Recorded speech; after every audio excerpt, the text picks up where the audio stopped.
Welcome to Poemify Podcast, the poetry and art talk show, where we celebrate the beauty and diversity of African art.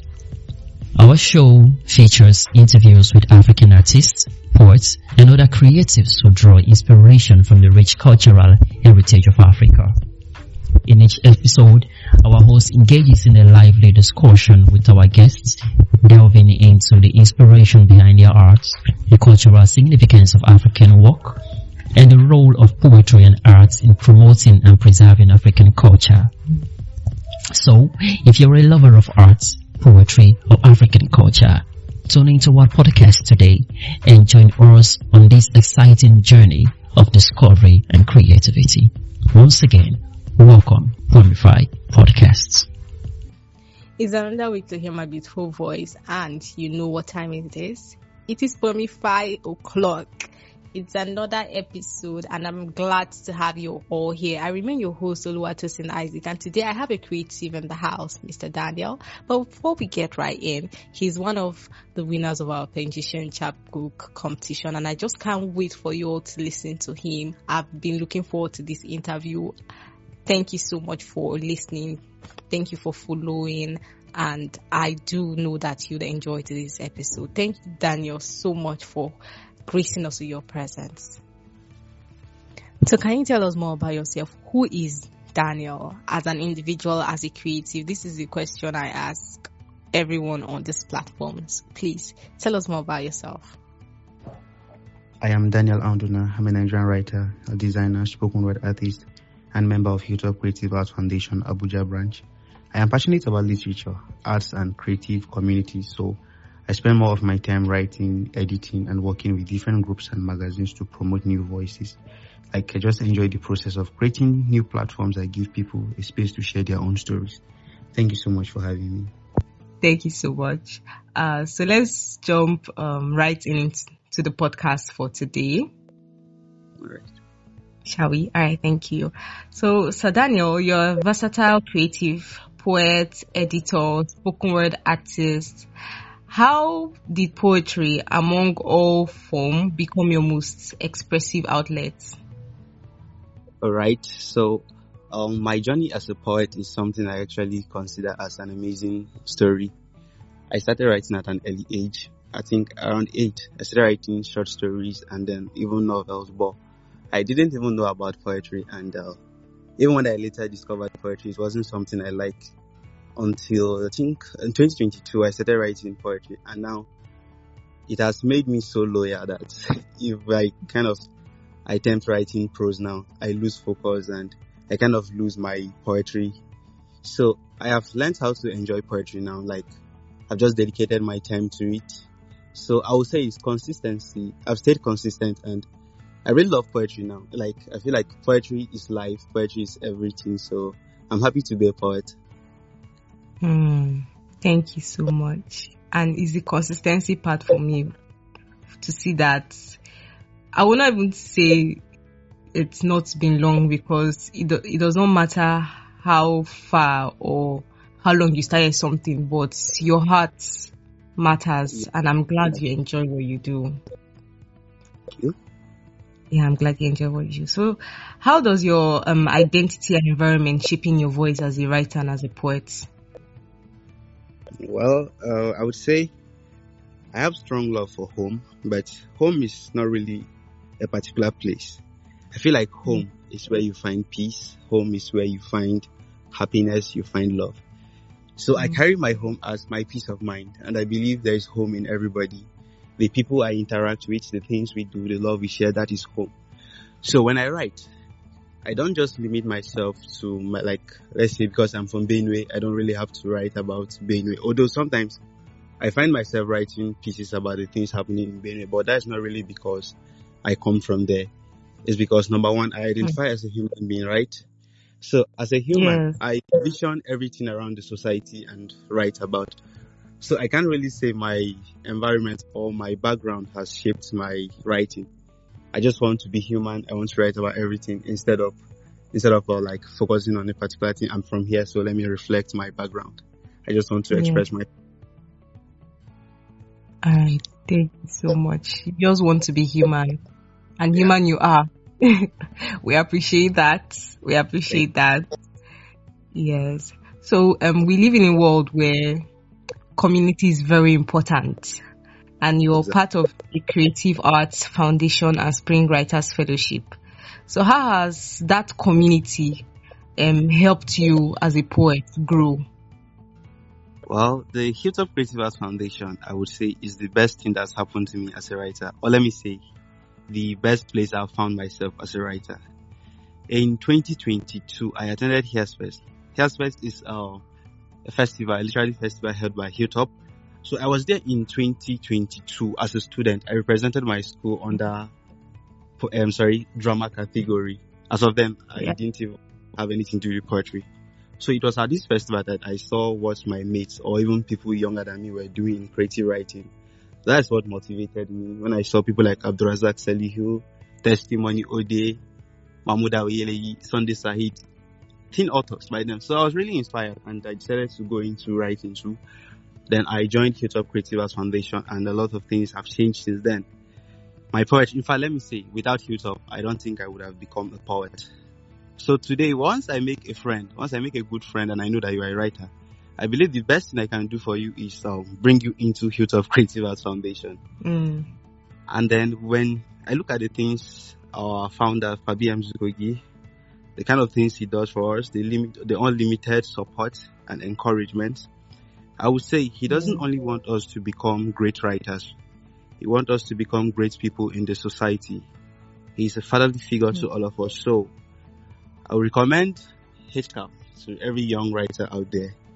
And then Spring Writers Fellowship. I was there in 2024 and it really helped me. Yeah. It was there I was able to find my voice.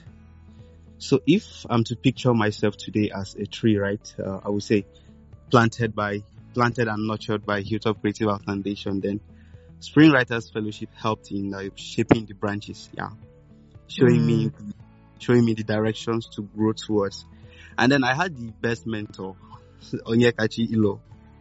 So even after the fellowship, that's been like more than a year now, we have still been in touch. She has always been there for me. So in essence, what I would say is for every writer out there, you need a community, because it is in these places you find the energy. Sometimes as a lone artist, some people are thriving alone, but when you have friends, when you have people reaching out to you, giving you the energy, you do more. So I would say it's very important to find yourself, get yourself a community. Thank you so much. That's beautiful. And I'm glad you came across those communities when you needed to. And we see how beautiful you've turned out, how beautiful your art has become. And a big thank you to them also on behalf of you. Thank you so much. You're welcome. All right. So, winning the Pensions Chapbook Prize is a milestone. What does this recognition mean to you at this stage of your career? In 2024, towards the ending of 2024, I think that was the year I got the most rejections, actually. Wow. From July, something happened. From July 2024 down till November, I wasn't writing. I had this block. I don't know whether it was writer's block or something else. I just wasn't writing, and then I got a lot of rejection. So that November, exactly, I didn't even have hope. I wasn't expecting any good thing that year. Then the acceptance just came in. It was really, really surprising. And then it kind of motivated me to keep on writing. After the acceptance, then I don't know where the energy came from. I started writing again because maybe I felt the book I was looking I have a book already. So I felt this one has already gotten a home. Now, Daniel, you need to work on something else. So the winning the prize really, really encouraged me. And right now I'm still working on myself to get other things out there. And I'm glad you're one of the winners. I'm really glad. So can you tell us more about your work, the book that's won you this prize? Okay, so Recollection. As guys, Recollection, Beauty Shades and Gloom. When I was writing the book Recollection, I was like kind of picturing, maybe let me say, life as a whole, because when you think of beauty and then shades, beauty and the shades of gloom, let's put it that way, that is what life is all about, right? There are hard times, there are bad times, there are good times too. So what I was trying to do is create a piece that pictures life, and maybe for the readers, it doesn't only remind you of the pain, but gives you hope that there are still better days ahead. You can move on, you can still do great things. All right. So we're still talking about your book, but in Therapy from a Broken Poet, you write, I inhale gloom, but I exhale beauty, hope, and love. Does poetry serve as your personal therapy or more as a service to others? So, okay. From the starting, when I write, okay, like that particular poem now, I wrote it at the time I felt like I was kind of giving out to people what I also needed. So, and I wrote it like that. I inhale gloom, right? Then I exhale purity. So I too was kind of emotionally down, and then I had friends, I had people around me that I felt maybe I was giving them light. Maybe after talking to me, they felt lighting, but I didn't even know how to start telling them my own problems and stuff like that. So when it comes to writing, there are sometimes I just write a piece. Maybe I picture myself in someone else's shoe, and then I write a piece that maybe when it's out there, anybody that comes across it and is in that kind of situation will find light. And then later on, I also find myself in that kind of situation, and then the poem is there for me. So later on, the poem also helps me. So I would say I'm writing for the world, I'm writing for myself too. In fact, I'm part of the world, right? So writing for the world. Yes. Thank you so much. Thank you. Okay, so another question from the book. Many of the poems reference was genocide, displacement, that's like in Sudan, Gaza, Borno, and SARS. How do you balance documenting pain with offering hope? Okay, right. So like I said earlier, the book is kind of envisioning life, right? So if you look at the society today, those are the things we mentioned, those are what are actually happening in the world right now.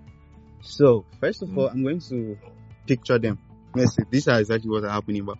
So I'll write about them, tell you about the pain, and then there's always a way I'll try, and maybe towards the last line or the last line we'll just have a little spark of hope, because most of the things happening are very bad, but then we should keep on looking forward, we should keep on hoping. And then we are also part of it. That's why sometimes maybe I'm not really experiencing those things, but I use we, because we are one, right? We are in the world, we are in this together. So about hope, I feel like a lot of people now, they are more concerned, or they are more focused on the bad things. I just keep on having this hope that no matter the situation, there's light somewhere. We won't continue being in this darkness. Someday we'll walk out of this gloom too. Yes, thank you so much. Thank you so much. In a world where there are a lot of distractions, pain, we need hope to hold on to that. Everything is going to be all right, and we need people like you to remind us that okay, it's not the end yet. It's not the end. It's not the end. Exactly. Yeah. So something caught my attention, and that's where I'm going towards now. That's what I'm gearing towards. In Calligraphy of a Black Boy and Tale of Black Boys as Migrating Birds, you address migration, identity, and systematic failure. What is your biggest fear or hope for young Nigerians navigating these realities? Okay, so number one, as I'm also part of I'm also among these young Nigerians, right? So first of all, when I look at the things on our mind, we all want to run away. That's just the thing. Most of the people I talk to, they have this mindset of leaving the country, going now. But when you think, if you are leaving the country now, who are you leaving it for? Yeah, it's our dream, because we have seen that maybe our leaders, the system has failed us. But when you go out there, it's not really your home, right? So I feel like in these walks, I reflect on the desire to flee, the desire to go out there. Then I also kind of mention the consequences, the other side that's not really good. So I feel like if, as Nigerians, if we decide to build our own country, if we decide to build this home, then we don't need to run away from it. Yeah. So instead of that mindset of going and going and going, let's just kind of maybe come together and work on something that will have our own. Even if we don't enjoy it, our children will definitely enjoy it. Because if you leave the home, who are you leaving it for? Maybe one day, when you turn back, there's nothing there. So you are in another man's land, and then what of yours? Tomorrow, maybe you have challenges there. Look at what's happening in the US now. I just sending people back. So when you come back and then everywhere is already messed up, what would you do? So I think it's best to build than running away.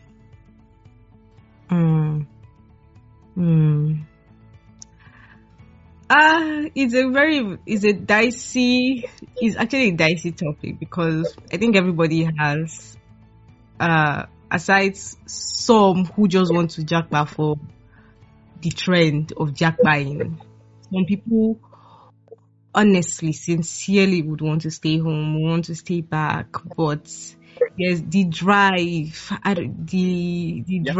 when it comes to their career, just make life easy for themselves. It's true. And for their families. Even me, I have the mindset too. Well, I feel like if only the reason why we are living is because the things we desire are not here. Exactly. But if only we could like find a way to bring them here, then there will be no need. Right? So yes. Maybe that's another talk for another day. Let's not digress. All right. Let's not digress. So, still on your poems, every girl child is a petal of withered flower. Is especially haunting. What compelled you to give such raw attention to gender inequality and the female experience? Okay, so as the title is about flowers, and so first thing that came to my mind is girls are often referred to as flowers. I don't know if you know about that. I hear people calling girls flowers, this and that. Or sometimes we hear boys too are flowers. That is to say girls are flowers, so boys too are flowers. But I feel like, okay, if I have a flower, there's a way I'll treat it. So the poem, I actually wrote it to ask the question, are girls truly flowers? Because for me, the way I see the things, they aren't really treated like that. That's why there's a part that said, to be a girl child is to be called a flower, but never to be treated as one. So I look around the society, I find this mindset that little girls are growing up with this mindset that someday theirs is just to grow up and maybe be subjugated under some societal norms like that. So I feel like maybe this piece in my own way of expressing, like, I'm not actually a feminist, but I know the things that need to be given attention. So I feel like at this point, the female gender is only called a flower, but not treated as one. That's why I decided to reflect on this thing. And maybe as a girl child, when you come across this poem, those that have not really been facing this thing, maybe they haven't reached the stage of facing all these things. But from the poem, at least, I highlighted certain things like the difference between love and lust. And so from the poem, I believe that you should also be able to get this message so that in the future, you don't get manipulated by someone. I feel like the main character of that poem was a girl that got impregnated, and then she wanted to abort the child. Then she started regretting why God created her as a woman, stuff like that. Yeah. So every girl child should have a sense of identity. I think that's what I take from it. Because once you know what you're worth and everything you carry, there's a way you move and a way you know that you are supposed to be treated. Exactly. Thank you so much. Our flowers were not treated as one. So we have to treat ourselves as flowers first. before Exactly. extending the expectation to the So society, yeah, and everybody will come I feel across. like Oh my God, thank you. if you show me that you are a flower, definitely I should treat you as a flower too. So it's true. Exactly. Thank you so much. Okay, so your imagery often merges spirituality with human struggle. For example, the metaphor of the sky as God's skin.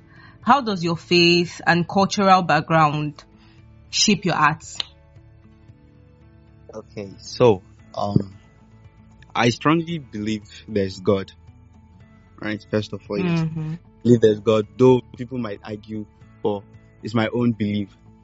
So sometimes when I'm writing, most of the time it's not even deliberate, but I just find myself adding these things into it. Maybe it's like my consciousness, so it flows. But that particular poem, Metaphor of Jesus, I don't even know the title, but it's about the skies and Yes. how I just thought of it, how it sounds in my language, Tiv, right? So it's kind of figurative since it's called, the way it's called in my language, the skies are referred to as God's skin. So that's what actually inspired me to write that piece. I've not forgotten what the piece is all about, but I can't remember the lines. But all the same, my poems are usually have this presence of God in them. That's just the thing. Yeah. So, thank you for the answer. Thank you so much. So, God is the center of most of your pieces, of this piece. Yeah, exactly. This particular piece. All right. Thank you so much. Thank you too. Moving on. Sorry, please continue. No, I said thank you. Sir Daniel? Yes, I'm here. All right. I thought you wanted to say something. No, I said thank you. Okay, all right, you're welcome. All right, so which poet, locally, globally, has influenced the rhythm or structure of your work? Okay, let me just be honest. The first piece I wrote as a poet, like I said, it was from after Here's First that I started writing poems. So when I started writing my first poems, they were all rhymes and stuff like that, because I read Rewrite the Stars by Sunday Sahid. So as a young child, I also pictured myself as a star. And then I was writing, let me just say, most of the poems I was writing back then as a beginner were inspired by Sunday's collection, Rewrite the Stars. And then moving on, later read other writers like Suedi Agamaveshima. And he really, really shaped my voice, because I felt like after reading his work, I really, really got inspired. He was the first poet I really understood like that. So till now, I feel like there are some things I use today that I definitely got from him. And I've also read other writers, but like Abdulrazak Saliu, he's one of my best poets. Michael Imosan, Taras Uburumu, there are many. But I can't really say this particular one has shaped, but I believe all of them joined together.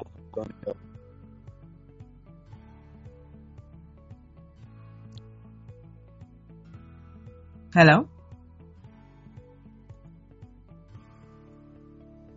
Sir Daniel? Yeah, I'm here. Can you hear me? Okay. Are you done? Yeah, I'm done. All right. I lost you a while back. So, okay. Next question. As an editor yourself, how does editing other people's work affect the way you approach your own poems? All right. Sounds kind of hard, but let me think. So, first of all, sometimes it does have negative and positive effects, honestly. Sometimes I spend too much time editing other people's work, and there was a time in 2024 and even early this year, 2025, I lost my voice. It was a friend that helped me. I just sent him my poems, and he read the poems. The first thing he did was like, Daniel, this is not your voice. It wasn't encouraging at all. So he actually asked if I've been editing people's work lately. And I told him yes. So he told me that's what actually affected my voice. And then I thought of it. And sometimes, because I have a lot of works to edit, then maybe I'm not writing mine. I end up editing a lot of people's work. So when I want to write mine, I feel like there's some imageries or some lines that they use, some metaphors that I'll just be having in my head that at the end of the day, the ideas coming into me are coming from like 20 other people. So none of them is myself. But then the good thing is, while editing other people's work, the errors I'm able to point out in their work, I'm always avoiding them when writing my own. Because as my own piece, sometimes if I read my own piece now, I might not really see the errors. I might not really see those flaws. But when I'm able to see them in other people's work, I definitely avoid them while writing mine. And I feel like this editing, I really enjoy editing. Sometimes I feel like I should be editing instead of writing. But it really helps. It also gives me the opportunity to read a lot of works. A lot of things that maybe if it was just for fun, maybe for my own self, I want to read, I'll avoid reading them. Maybe I don't read this kind of thing. Let me just skip it. But as an editor, you must read it. No matter what someone submitted, you just have to go through it. So it gives me the opportunity to read diverse voices, diverse themes and stuff like that. So though there are some negative effects, but I feel like the positivity is more. So I really enjoy editing. Right. Thank you so much. Thank you for sharing that with us. Yes. The more we get immersed in other people's work, if we're not careful, we will not know when we are losing our touch or losing our own authenticity. So a big thank you to your friend for drawing your attention to that. And thank you. I should have called his name, sir. Abubakar Awal. I called him from. Alright. Mr. Abubakar, thank you so much. We are grateful. We are grateful. We're grateful. So, if recollections is a mirror of today's work, what do you hope it will reflect to future readers looking back at this era? Okay. So, since I so much have hope that this world or this nation will someday become a better place, I feel like the collection has maybe current situations that are going on, the bad things, and in recollections you discover that there are more of struggles. Let's heal from this. Let's get out of this. Well, I hope that if we are able to build, like I was saying earlier, if we are able to build, I pray that the next generation, when they are reading these things, they should be like, or let me say, they shouldn't be like our fathers thought they were suffering back then. Because there are times, if you come across the 2014 published article, you see that people were ranting about bad governance, complaining about hardship, and then you look at the price of things then, and you be like, we thought we were suffering. So I don't want the next generation to be like that. They should actually see that yes, we suffered and we were able to conquer. They should see us as people who built a better today for them. Like tomorrow is going to be their today. So they should really appreciate us for coming through all this and surviving, instead of thinking we were like, these people thought they were suffering, but our own is worse. So it should be more of Alright. And may God give each and every one of us the strength to make a better tomorrow or create a better tomorrow for the generation to come. Amen. Amen. Amen. So, if you could have one of these poems performed at the UN Assembly or refugee camp, which of your poems will you choose and why? Okay, as in the poems in recollections, right? Yes, the poems in recollection. Okay, let me see. Okay, let's just go to the beginning. That's Therapy from a Broken Poet. Why? Because from Therapy from a Broken Poet, you discover that the narrator himself is also included Yes. in this collective pain. So the pain is collective.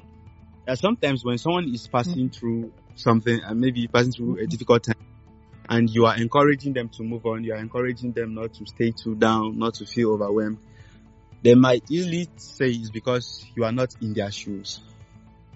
But when you read that poem now, the narrator himself is in pain. He's there inhaling gloom and stuff like that. So when the person is in pain and the person is still offering you hope, I feel like you'll be more eager or more persuaded to receive this thing. So I feel like if I'm to present therapy from a broken poet anywhere, like from that collection, I think therapy from a broken poet should be the one I should go for. Because it's not really like you are in pain and then I'm coming to tell you, sorry, just move on. It's because we all are in pain. And then if someone that's also in pain is giving you hope, then you should see reasons to embrace it more. Yes, you know that he's not just saying it from the standpoint, I can relate, but he knows how it feels to be in that situation. Exactly. And I believe that's what we all need. The piece of empathy, not just only sympathy. We know that, we are not in this alone. There's somebody with us, and yes, we are together. So finally, what's next for you, Daniel? Do you see yourself leaning towards spoken word, editing, or expanding into full-length collections? Okay, so actually all the things you mentioned, I've been doing them, like trying to do them. But what I really want to work on more now is spoken word. I feel like I really lack a lot. I need to develop myself. But even the editing, I like some things. So everything, right now I'm currently working on full length. So all the things you mentioned, actually been working on them. So I wouldn't really say much about the book. I won't say anything about the book even. Let's just keep it like that. But I'm working on a lot of things. I hope to deliver soon. Wow, thank you so much. And we await to see the products and what you've been working on, especially when you even laid emphasis on the spoken word. So I look forward to hear your pieces and to see how it goes. And I just wish you the very best in all that you do. Thank you so much. I will deliver soon. You're welcome. So thank you so much for gracing us with your presence. Thank you for your time. Thank you for honoring our invitation. I am grateful. Thank you so much. I'm really honored to be here too. Like my first time doing this, so I was kind of tense from the beginning. But thank you so much. You're welcome. All right. Please, I wish you the very best. Like I said earlier, I wish you the very best, and I look forward to read your work and to hear your pieces as time goes on, when you're ready to let us in on what you've been working on. All right, thank you. It will be out there soon, I hope. So thank you so much for having me. I hope so too. Great time. So. You're welcome. Thank you so much. Yes, sir. Thank you.